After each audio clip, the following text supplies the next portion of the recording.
Bapak Ibu, para saudari dan saudara, bacaan-bacaan hari ini sebagaimana yang telah kita simak dan kita ketahui bersama bicara tentang ketunjukan. Maka beberapa perenungan akan saya kembangkan dari topik terkait dengan ketumbuhan atau tanaman-tanaman. Semoga masih dapat menginspirasi kita untuk melakukan sesuatu. Yang pertama, Bapak Ibu, para saudari dan saudara, kurang lebih setahun yang lalu ada sebuah seminar yang berjudul eskapisme ekologis, atau ya kalau bahasa Indonesia mungkin tidak terlalu tepat, bahasanya tidak terlalu keren, tapi kira-kira kalau di Indonesia kan pelarian ekologis, atau lebih tepatnya lagi pelarian hijau. Apa yang dimaksud atau apa yang dibahas itu sepele Bapak Ibu. Hanya ingin mengajak setiap orang itu untuk merefleksikan kembali kebiasaan yang terjadi dalam keseharian mereka.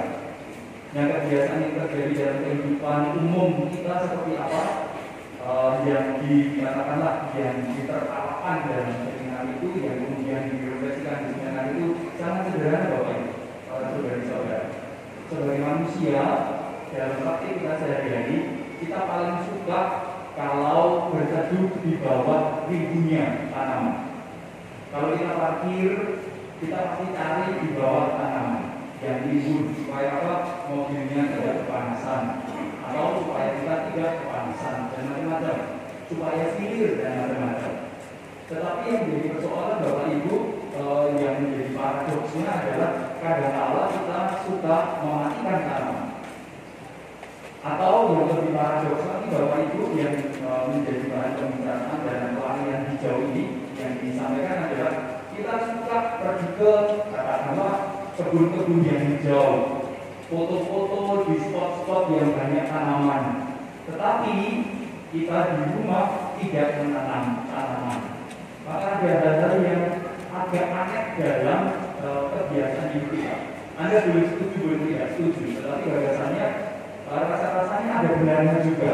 Kita suka menikmati pertumbuhan, suka menikmati tanaman, tetapi kita tidak suka menanam. Kita suka menikmati, tetapi kita tidak suka merawat. Maka itu jadi persoalan. Kita lari dari kondisi kita, lalu kita menikmati yang milik orang punya. Maka yang pertama terkait dengan tumbuhan, Bapak Ibu, rasa-rasanya bacaan hari ini tidak selalu harus bicara tentang kerajaan surga, tetapi mari kita juga dalam praktik kehidupan kita sehari-hari kita mulai berpikir, kita dalam kehidupan membutuhkan hijau-hijauan, kita membutuhkan keteduhan dan macam-macam. Maka rasa-rasanya apa yang diserukan kerusuhan Agung Semarang ini 10 tahun yang lalu rupanya perlu kita pertimbangkan kembali untuk dibidik kembali. 10 tahun yang lalu kerusuhan menyuarakan supaya kita memiliki kebiasaan tak mendampot misalnya tanaman buah dampot, atau menanam apapun di dalam rumah atau di pekarangan kita. Mungkin ada yang mengatakan pekarangan saya sempit, ya sekarang tidak banyak orang yang punya pekarangan yang segar, tetapi yang meskipun sesempit apapun kalau kita menanam, maka kita akan direm untuk kemudian lari cari yang hijau yang teduh di tempat-tempat yang lain. Rasa-rasanya aneh kehidupan kita sekarang, hanya untuk nyiup di bawah pohon harus bayar 50.000 ke berbeda luka. Itu kan sesuatu yang aneh. Mengapa tidak tanam sendiri, hidup di tanamannya sendiri? Dia sekurang-kurangnya anak perokok lah, nanti berteduh di bawah perokok kalau bisa. Tapi rasa-rasanya aneh dalam kehidupan kita. Nah, itu yang setahun lalu semua dibahas. Mengapa kita itu mau keluar uang untuk sekedar hidup di tanaman yang sebetulnya toh kita juga bisa tanam di pekarangan kita sendiri. Ya, pekarangan sendiri rumahnya dikurangi sebenarnya. Tapi itu gagasan yang mengusik Bapak Ibu, para saudara dan saudara. Sekali lagi tidak selalu terkait dengan kerajaan surga, tetapi terkait dengan begitu lucunya kehidupan kita sebagai manusia. Bayar untuk foto di tengah kebun kembang, tetapi tidak suka menanam kembang. Bayar sekian itu untuk dapat keteduhan pohon, tetapi tidak suka menanam pohon. Jadi ada sesuatu yang mungkin ada sesuatu di benak dan orang. Itu yang pertama, Bapak Ibu para saudari-saudara, terkait dengan tanam. Lalu yang berikutnya, bacaan hari ini, kita masuk dari bacaan hari ini bicara tentang perumpamaan tentang tanaman. Maka kalau kita membaca perumpamaan tentang tanaman, para saudari dan saudara, rasa-rasanya kita diajak untuk berimajinasi secara bebas, memikirkan terkait dengan apa saja yang bisa terjadi dalam tanaman. Maka kalau bacaan hari ini bicara tentang pertumbuhan, bacaan hari ini bercerita tentang keteduhan yang bisa diberikan tanaman. Tetapi tentang tanaman, saya rasa Anda juga semua tahu, tidak hanya konteks ini saja. Anda bisa berimajinasi misalnya ketika membaca bacaan hari ini. Oh, tanaman kok bisa dicampok, mudah-mudahan begitu. Tanaman bisa di-stack, mudah-mudahan begitu. Maka kalau begitu Bapak Ibu para saudari dan saudara, atau tanaman itu bisa kena benalu, mudah-mudahan begitu. Tanaman bisa kena pemadian misalnya, seperti itu. Itu yang perlu kita refleksikan. Maka kalau kita bicara tentang perumpamaan tentang tanaman, kerajaan surga itu seperti tanaman, maka gagasannya sederhana. Seperti halnya tanaman itu kalau ditempeli anggrek yang katanya benalu, pemadian dan pemadiannya tetap hidup, maka kita demikian sebagai orang-orang beriman yang senantiasa diajak untuk mengatakan kerajaan surga, kita diajak memiliki nilai yang sama. Apapun yang nempel pada kita bisa hidup.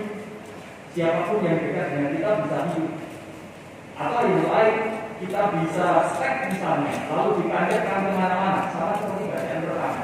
Tutupnya dipotong oleh Tuhan, lalu ditancapkan dimanapun tumbuh.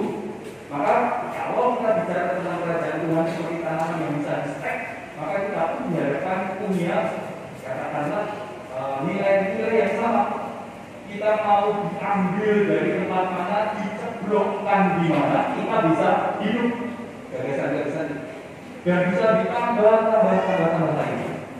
Maka terkait dengan kerajaan surga, terkait dengan perumpamaan tentang tanaman, ada banyak nilai-nilai yang bisa Anda tambahkan di sana. Itu tidak hanya sekedar tumbuh dan bisa, tidak sekedar bisa menaungi memberi keteguhan, tetapi ternyata bacaan hari ini juga memberi gambaran yang lain, misalnya dipotong taruh di mana tumbuh, ditempeli apa bisa tumbuh dan macam-macam.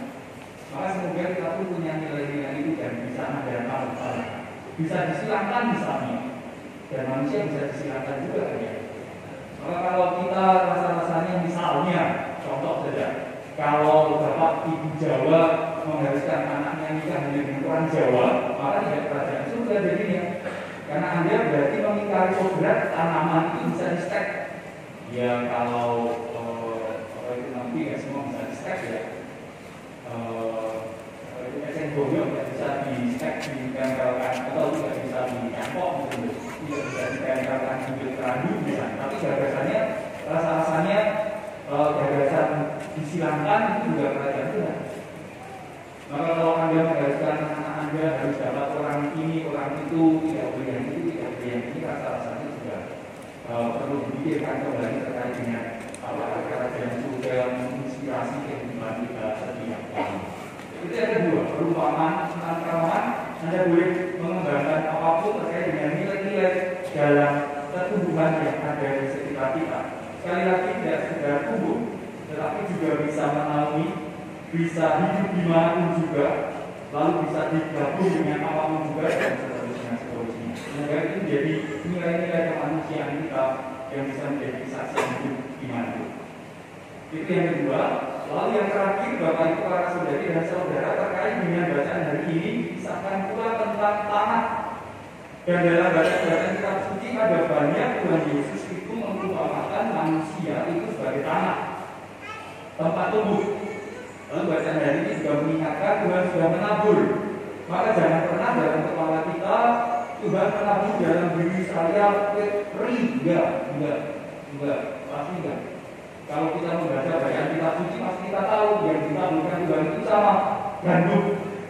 Lalu kalau ada ada benalu yang disebarkan, kalau bacaan Injil yang kita baca, maka yang dibaca tidak. Artinya dalam diri Anda semua itu ditabur benih yang sama, tapi tumbuhnya beda-beda. Maka gagasannya yang ketiga bacaan hari ini mengingatkan kita kembali. Mari kita melatih dalam diri kita daya-daya tubuh yang lebih positif, Bapak Ibu para saudara-saudara. Itu yang disuarakan Injil hari ini sekali lagi. Mari kita tumbuhkan hal-hal yang baik, atau kita mempersiapkan diri kita menjadi pribadi-pribadi yang lebih baik, supaya benih-benih apapun kita tidak tahu apa yang kita lakukan pada diri kita, tetapi yang jelas baik. Tetapi prinsipnya kalau kita tumbuh baik, maka apapun yang kita lakukan pasti baik atau tumbuh baik. Tetapi kalau kita tidak mengenal kebaikan kita, atau tidak memperbaiki diri kita, ya tumbuh artinya juga tidak akan sampai maksimal. Yang ketiga, kita diingatkan diri kita perumpamaannya adalah tanah. Dalam diri kita disebar benih-benih yang baik, dan Tuhan menantikan agar apa yang disebarnya bertumbuh dengan melimpah karena kita merawat tubuh kita, merawat hidup kita. Kita ingat perumpamaan Tuhan yang membersihkan, Tuhan yang mengerok batang tanaman supaya berbuah lebih banyak. Tuhan yang memotong ranting kering dan maka mari kita bersama dengan Tuhan. Kalau ada yang kurang-kurang, ada yang kering-kering dari diri kita, lebih baik kita tinggalkan. Kita pelihara hidup dan tubuh kita serta keseharian kita agar menghasilkan buah yang melimpah bagi kita dan bagi orang-orang di sekitar. Semoga bacaan-bacaan hari ini tentang tanaman, tentang tanah, perumpamaan ini menginspirasi kita untuk mengetahui apa yang harus kita lakukan hari-hari ke depan. Nama Tuhan dimuliakan, ini dari sepanjang